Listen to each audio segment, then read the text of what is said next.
Greetings and salutations, everyone. My name is Andrew Kirchhoff, and welcome to my YouTube channel. Today, we're going to be talking about the Fantasy Football Week 6 injury updates. I'm basically going to be going over all of the injury news going into Week 6 of the fantasy football season, all the information that you were wondering on whether you should start or sit specific players due to their injuries. I'm going to go into the news, obviously, surrounding specific players, and who would be the main benefactor if that specific player was to go down and not play this weekend or even on Monday. So without further ado, we'll get into that. But I want to first start by thanking everybody who has subscribed to my YouTube channel, continues to support, leaves really generous and nice comments down below. I absolutely appreciate it, the kind words. Guys, it means a lot, honestly. And I appreciate the support. And, we're just going to keep bringing it. And I hope you guys enjoy. So let's get into this. Hey, how's it going? So, obviously, the thumbnail was Devonta Freeman. And now we're going to be talking about the Atlanta Falcons.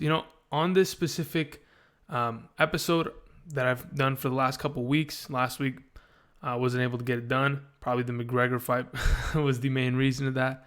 But Devonta Freeman has been a topic in this injury video for nearly every episode that I've conducted here.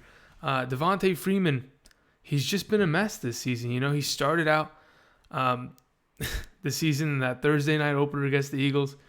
He got injured in the fourth quarter, and from then on, it's just been downhill.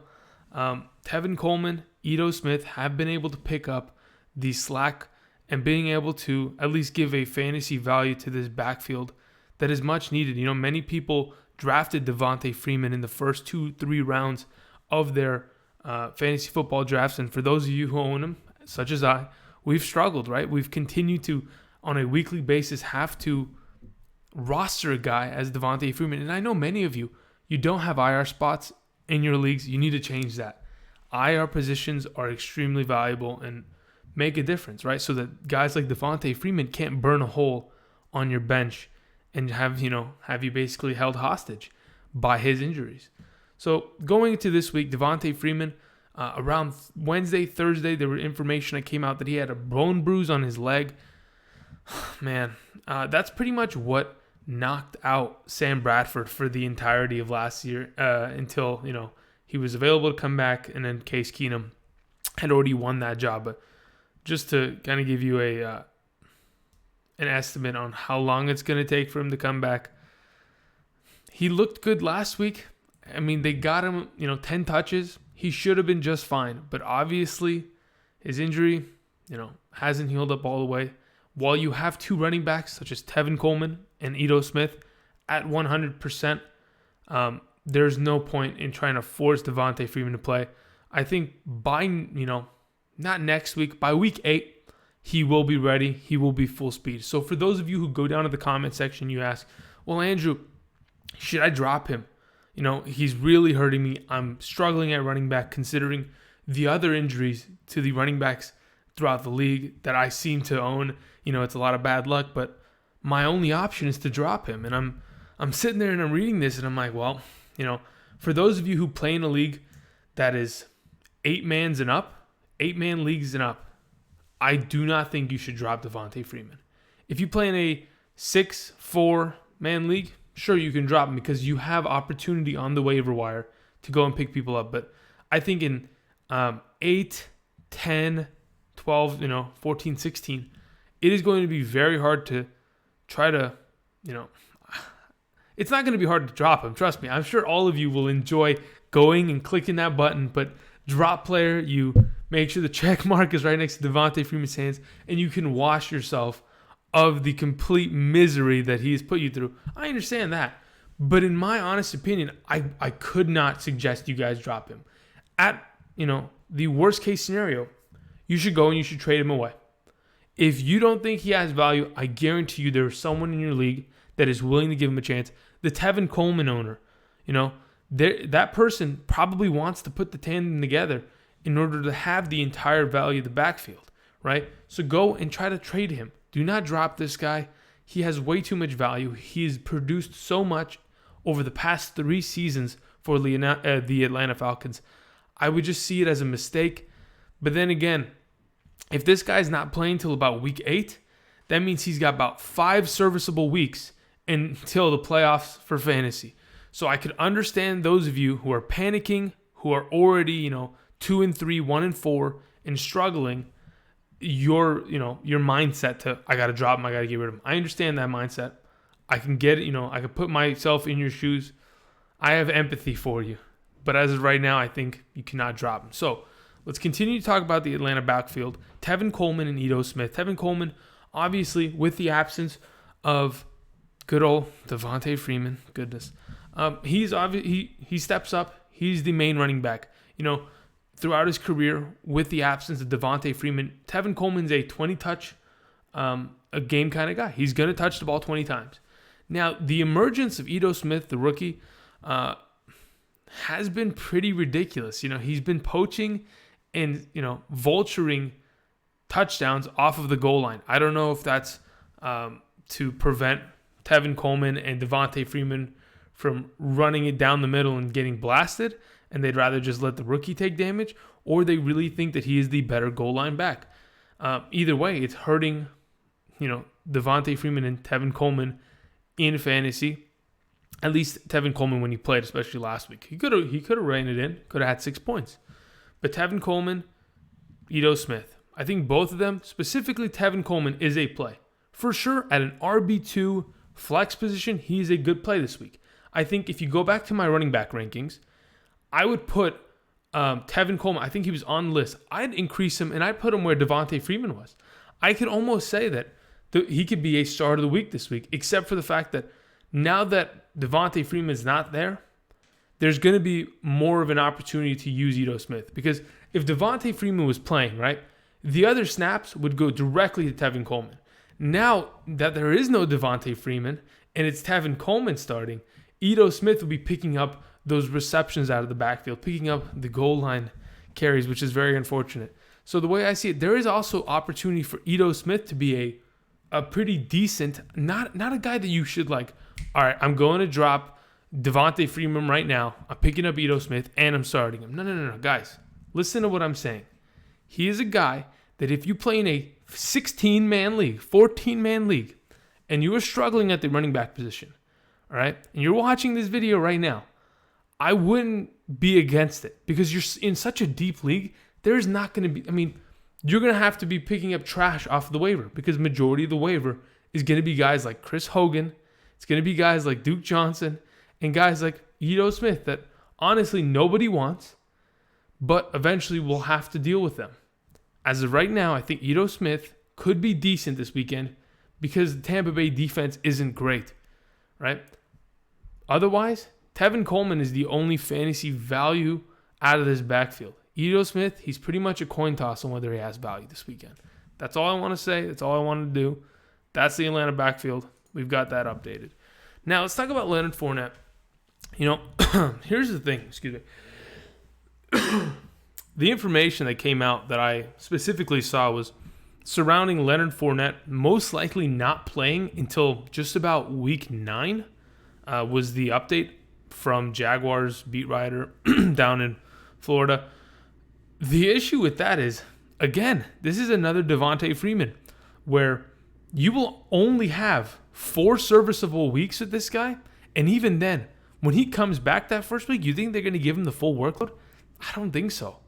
They're pretty satisfied with what TJ Yeldon's been able to do, especially in the passing game. That's an extra dimension that TJ Yeldon gives the team. When you play with a 2 running back set, right? Or when you have 2 running backs that specifically go in on specific formations, right? Leonard Fournette will come in, and you're thinking, okay, if Leonard Fournette is in the game, they're most likely going to run the ball, right? When TJ Yeldon's in the game, they're most likely going to pass the ball, right? But here's the thing. As soon as you only have one of these backs, as soon as you only have Yeldon, and he's both running the ball and catching the ball out of the backfield, the defense now has to think, okay, well, now we got to take that extra step. We can't just completely assume. I understand that people usually don't assume they read plays, right? You'll be able to watch the film, look at the formation, understand what are the possibilities, be able to read the guard as an inside linebacker, as a corner, be able to read okay, we get that. But what I'm saying is, I think TJ Yeldon makes this offense a little bit better than whether if they have Leonard Fournette for the last couple weeks. I'm just saying.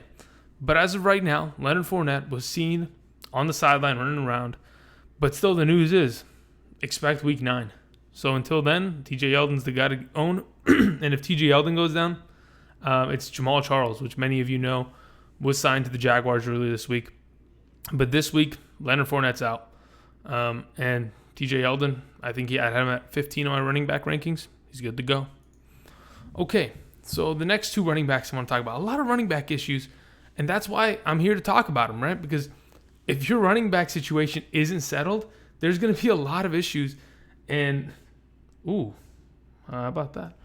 And it's not going to work for you, right? Running backs usually win fantasy leagues, and especially guys like Devonta Freeman, Leonard Fournette, and Matt Breida, who has an opportunity to be, the number 1 running back of his team and an RB2 this season. But as of right now, what I heard was Kyle Shanahan said that Matt Breida is a game time decision for Monday night. Now, where does that put you? If you own Alfred Morris and Matt Breida, you're in an okay situation. You can put in Breida, and until Monday, just wait. As soon as you get the news, boom, you throw in Alfred Morris. But if you're struggling and you don't have another running back such as Aaron Jones for Monday, which you should automatically be starting. But if you don't have another running back to fill in the Monday night games, Matt Breida, you shouldn't even test them out this week. You should start a running back that is going to play on Sunday that you can guarantee is going to play, because you don't want to end up on Monday and it says Matt Breida is out and you don't have you don't own Alfred Morris or you don't own a running back on the Green Bay Packers, such as maybe Montgomery or Jamal Charles, which I don't even know if they're going to be relevant enough. But that's just my opinion.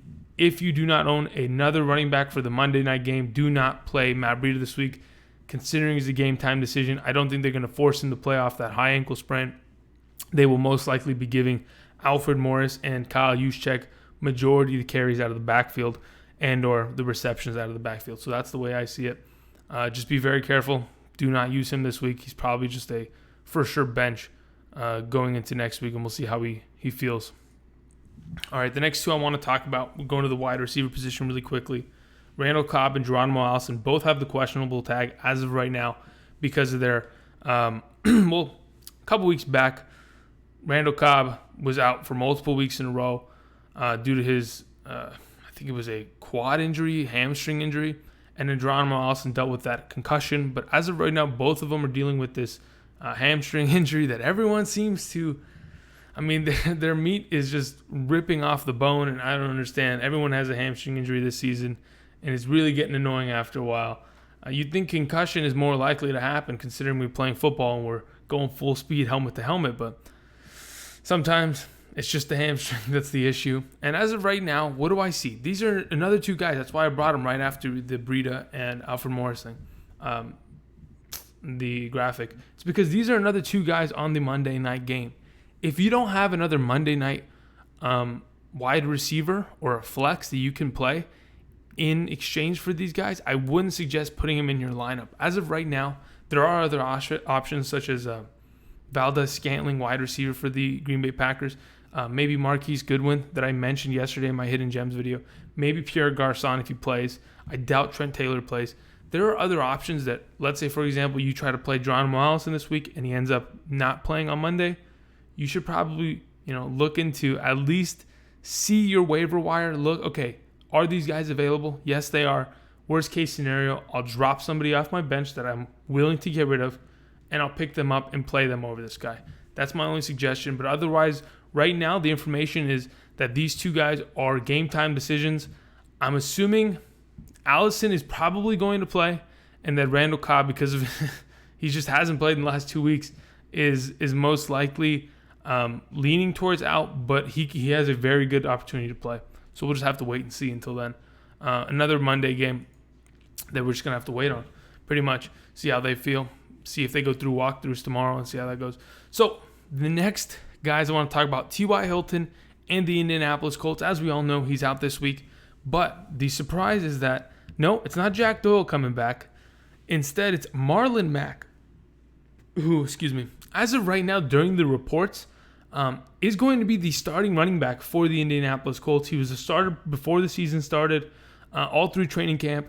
He sustained his hamstring injury, goodness gracious, and he was out for a good amount of time. He came back prematurely from this injury, participated in the game, I think it was in week 3, re-injured himself, back onto the bench, and was out for a couple weeks. Many of you probably haven't had him on your team. He's probably sitting on the waivers. Now, many of you have asked me specifically, Andrew, how do you feel about Marlon Mack starting?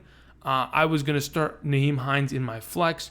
Do you think this is going to affect him? Now, if you play in a PPR league, absolutely, Nyheim Hines is going to have his opportunity. He is the passing down back. They have established that over the last couple weeks. He continues to find relevance out of the backfield in the short passing game where Andrew Luck continues to find him. So I don't think it's going to technically hurt him there. This past week on Thursday night, Nyheim Hines had 40 rushing yards. That kind of production probably is not going to exist anymore. He'll probably have a couple carries out of the backfield, but he's not going to be given, his ample amount of 12 carries out of the backfield, which he's used to as of this past week, right?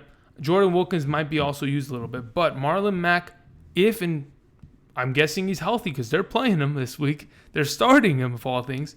Marlon Mack should be able to produce. I'm not saying that we got to pick him up and start him, but if you're really struggling at the running back position, let's say, for example, you have Matt Breida and you have, who I'm going to mention probably soon, Dalvin Cook, and they're not going to play, and you don't have their backups, you don't have Alfred Morris, you don't have Latavius Murray, this might be a guy that you can consider.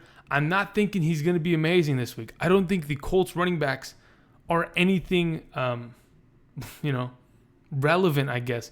There are guys that are going to be contingent on whether they have that big run, because Andrew Luck in this offense is based on this short passing and continuously moving the ball downfield little by little. And until T.Y. Hilton comes back, they're not going to have that deep threat anymore. But that's what it's on. They're just going to pass the ball. They're not going to really run. Obviously, you need the run to set up the pass.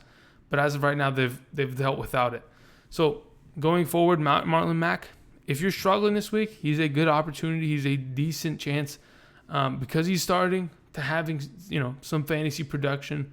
But don't bet on him having a 10-point week. I don't know if that's a extreme possibility. I'd rather have Nyheim Hines if that's what you're looking for. 10 points, yeah, Nyheim Hines, especially in a PPR, half-point PPR, has a better opportunity.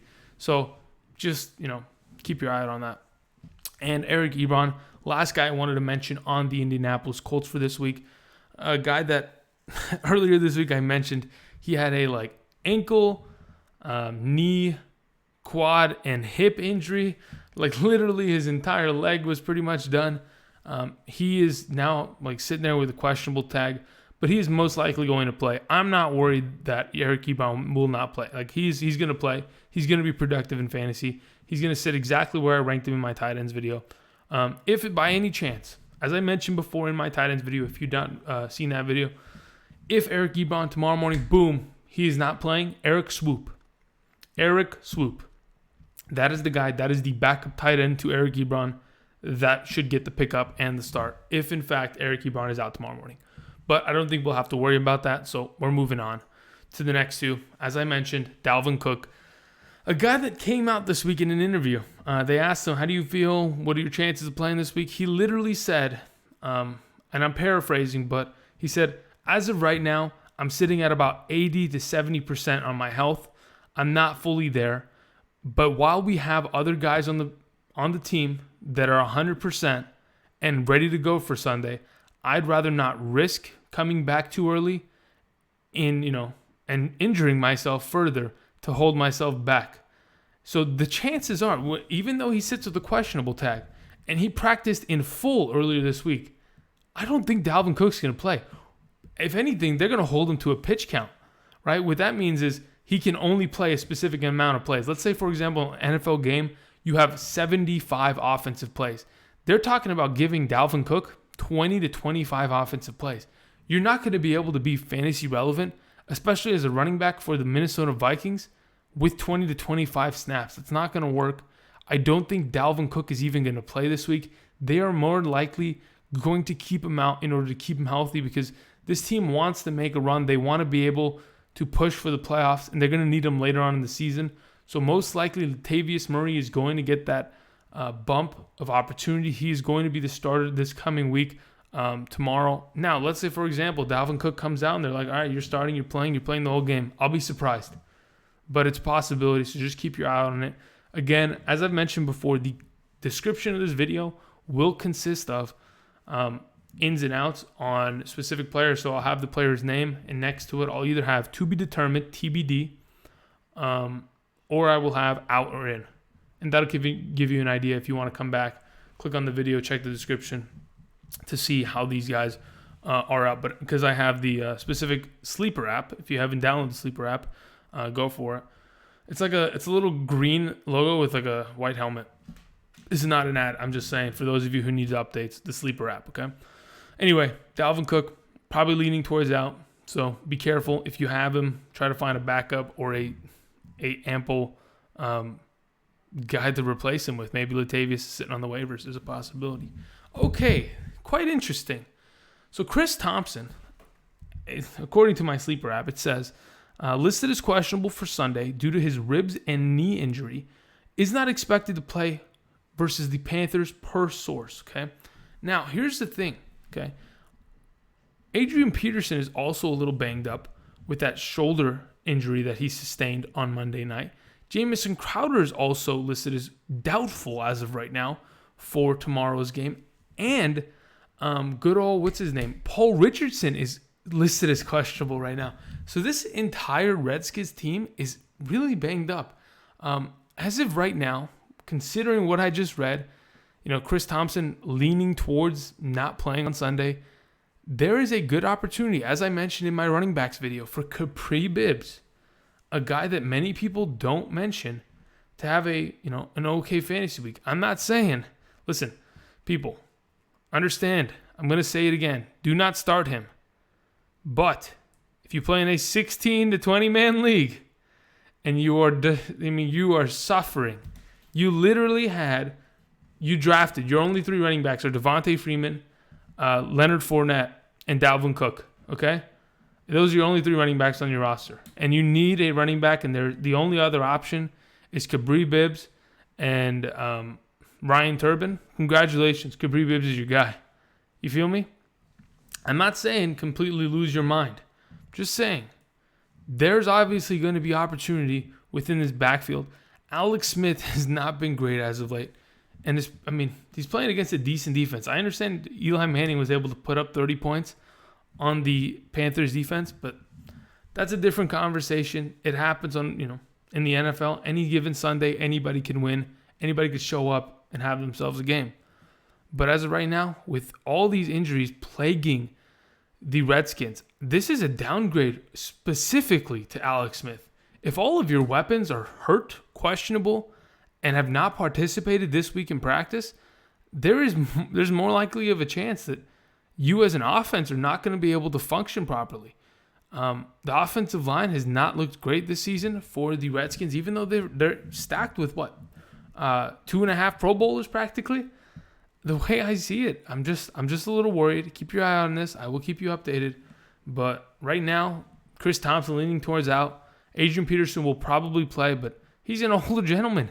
I don't think they want to risk stuff like this. They still have Samaje Perine that they haven't really used this season. They have Capri Bibbs in the backfield. There's 2 guys right there that they can use. Jamison Crowder doesn't have to play. Why? He's not really relevant either. He's gotten the ball about 4 times a game, 4 catches a game. That's terrible. What are we looking for? That's Cole Beasley stats, right? But you're supposed to be the number 1 wide receiver of this team. Anyway, I don't want to rant, but we're moving on. Just watch out for these injuries. It will be in the description. All right, let's talk about Greg Olsen, O.J. Howard, and George Kittle. I want to talk about tight ends specifically. Many of you have asked the specific questions. Greg Olsen, how do I feel on him? Well, he's likely to play. He's going to play tomorrow, in my opinion. I have him starting in one of my leagues, and if he doesn't end up playing, I got Jeff Swaim sitting on the bench, ready to come in against the Jacksonville Jaguars. Those are my options this week in one of my leagues. But I'm pretty confident that Greg Olsen is going to play. But, I've already warned many of you. If you have other tight end options, please go and pick them up and play them over Greg Olsen. Now, what exactly does this mean? Why am I suggesting this? I'm just a little worried that perhaps they leave Greg Olsen on a snap count. Not to say that he's on a pitch count where it's like 20 to 25 snaps. I'm just saying, he is an older guy. He's dealt with injury, specifically last season. He's only just, he's been out for 4 weeks now with that foot injury. I'm just worried that there is a possibility he could sustain an injury on that foot again. Gets hit the wrong way, and you've got yourself 1 point on your tight end slot, a guy that got knocked out of the game. But as long as we can see, this week he ends up playing, he gets production, has about 40 yards receiving or so, 4 catches. Then from then on, we can trust that, okay, he's going to play. He's going to be healthy. We'll see how it works. But as of right now, I'm just a little worried. We'll see how he acclimates himself back into this offense. Just be careful. Just understand the inherent risk of playing him. I understand it. Therefore, I'm playing him. That's Greg Olsen. Number 2 here, we have O.J. Howard. Somebody brought this up to me. Actually, 2 people specifically in the comment section. Thank you for bringing this to my attention. I didn't know that O.J. Howard on Friday practiced in full. He was diagnosed with an MCL sprain, which, as I've mentioned before on this specific show, Doug Baldwin dealt with an MCL sprain, which knocked him out for nearly 4 weeks, right? Yet O.J. Howard is 1.5 weeks from that MCL sprain. He's ready to go. He's practicing full participant. What? O.J. Howard is either the biggest genetic monster I've ever seen, or it really wasn't an MCL sprain. It was something else completely, and they've just misdiagnosed it, which is unlikely. These people are professionals, but anyway, it's possible. This is the question that I've been asked. What do we do with Cameron Brate? Are we worried about O.J. Howard? Yes and no at the same time. Cameron Brate is one of Jameis Winston's favorite targets. Is that going to, is he going to have an opportunity or target decrease because of the presence of O.J. Howard? I don't think specifically O.J. Howard will come in and take snaps. I think they'll most likely use 2 tight end sets more. I don't see Cameron Brate getting completely, goose-egged this week. I think he's still a good 7-point safe week, with especially in a half-point to full-point PPR. I still like Cameron Brate even with this O.J. Howard news. If you're an O.J. Howard owner, I wouldn't play him.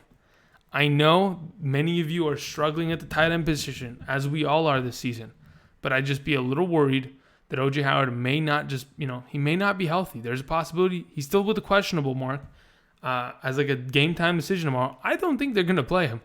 If they do, my God, I don't know if that's the best decision for this young man's health. Young man, he's probably my age. But to be honest, I wouldn't play him. It's too much of an inherent risk. The next guy, George Kittle, been dealing with knee injuries.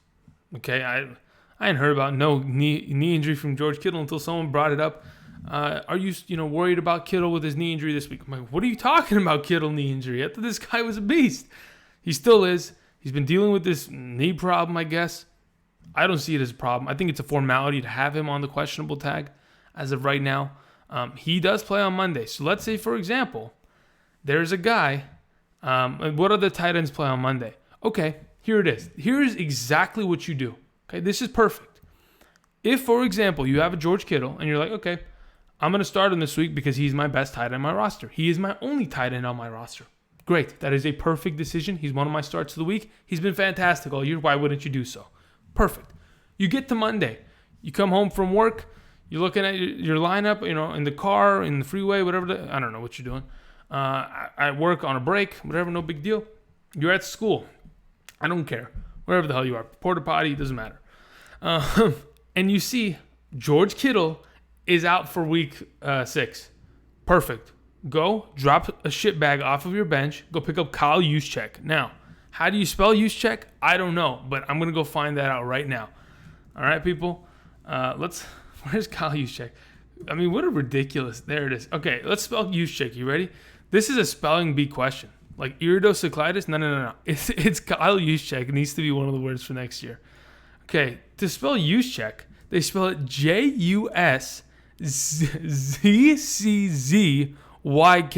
Juszczyk. Kyle Juszczyk. I mean, what a fantastic name. Dude, this season has been pretty decent, right? He catches the ball out of the backfield. When he used to play for the Ravens a couple years back with Joe Flacco, they specifically used him as a fullback because of his pass protection skills. And on top of it, they would leak him out of the backfield. Boom had like about, I think, 40 catches in a season. He was great. He was honestly great. But that's the thing. If you're going to play Kittle, understand if he ends up going out, I don't think he's going to. But if he does, Kyle Juszczyk, okay? I'm giving you the ample warning. You should be set for Monday. You shouldn't have to worry. The last two guys I want to talk about, I don't want to be here all day. It's Saturday night. I got to get going. Brandin Cooks and Cooper Kupp, the last two I want to mention. They will be playing tomorrow. Congratulations. Woo-hoo-hoo. Koopy Kupp, baby. Going to start all my lineups. Now, here's the thing. As I was going through the comments, answering questions today, and when it took me about 2 hours to answer everything. No, it actually took me more. It's pretty crazy, and I've been answering all week. Yeah, let me look at this because someone in the comment section, which bless you guys. You guys are awesome, right? Honestly, you guys in the comment section, fantastic. You guys are doing me favors. You're going out, you're answering questions. You're being proactive. You're calling me out on my bullshit.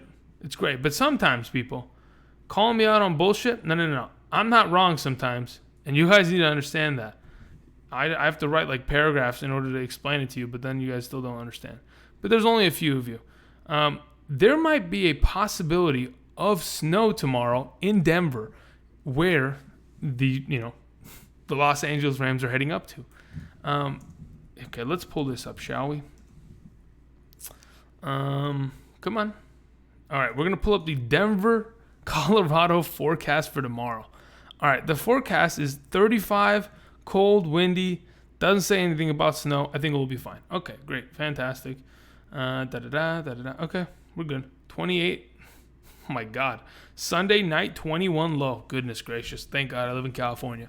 Here's the deal. Both these guys, they're playing. They should probably start in a team unless it really snows. If it snows tomorrow in Denver, it's going to be a running game, which means Todd Gurley and Bryce Freeman and Phillip Lindsay are going to have pretty decent games, okay, to say the least. If, in fact, it's a normal game, we're fine. It's just a little cold. Great. Start both these guys. Get them going. Where do I rank Brandin Cooks? I was asked that multiple times in the comment section. I'd probably have him somewhere around, give or take, I'd move Alshon Jeffrey up from, I think I had him at 18, and I put Brandin Cooks at 19. So if you go back to my wide receiver video, that'll give you a pretty good idea of where I have him. Now, this would also force me to bring back down. I'm not bringing back down Cooper Kupp. He'll sit at my 10-12 spot. I don't know where he was. But Robert Woods, he drops down a couple spots here. That probably next to... No, he'd probably drop below Brandin Cooks, in my opinion. But, yeah, he'd probably be a little bit below Tyler Boyd if you go find that. So, that is the adjustment to those rankings. I want to thank all of you for watching. If I didn't mention a player, for example, Gronkowski, Sony Michel, I've now just mentioned them. Their questionable tags are just formalities. They're nothing you specifically have to worry about until I wake up tomorrow and I'm getting blasted. Andrew, he's out, and I left him in. I can't believe. Listen, right now, from what I've been able to tell, and what the injuries, the news has been giving me, right? What I've went and I've researched and looked at, all signs point to it's just a formality. They have to have him on the injury report just in case. Otherwise, they're going to play tomorrow, and they probably should because it's going to be an amazing game against the Kansas City Chiefs. Anyway, I want to thank everybody for watching. Good luck this weekend on your games, and until next time, I'll see you guys. Have a good night, and don't drink too much.